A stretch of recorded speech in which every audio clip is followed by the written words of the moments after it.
चलिए, तो बहुत खुशी का बात है, इस समय हम लोग अपने केबिन पे लाइव कर रहे हैं, तो आप लोग ढेर सारा प्यार और धन्यवाद दें। आशीष भैया का गाना है हर की बासावा कटाई रहला, अरे मालावा छवई आ चल जई भी पिया के दुआ।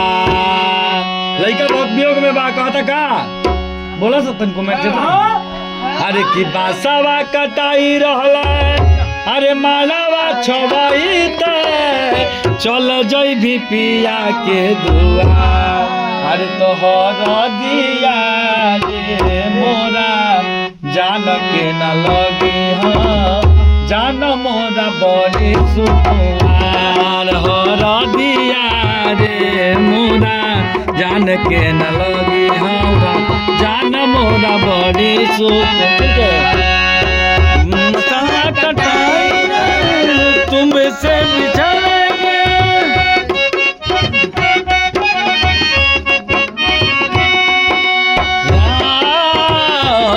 शर्मिंदा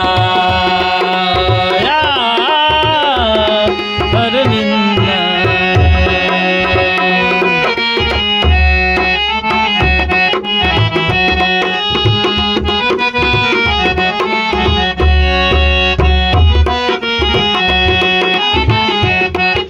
लगी जान मोरा बड़ी सुकुआ। लड़का कहता के करतई फोन हमारा, के करतई बतिया, के कहता लड़का के कर के करतई याद हमारा, आधी आधी रतिया।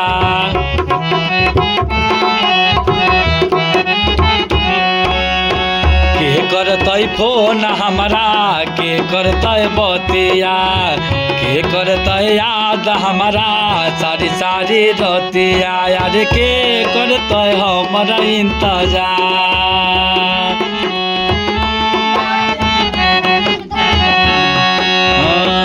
अरे के करतई हमारा इंतजार। और दिया रे मोरा जान के न लगी जान मोरा बड़ी सुकुमार। और दिया रे मोरा जान के न लगी जान मोरा बड़ी सुकुमार।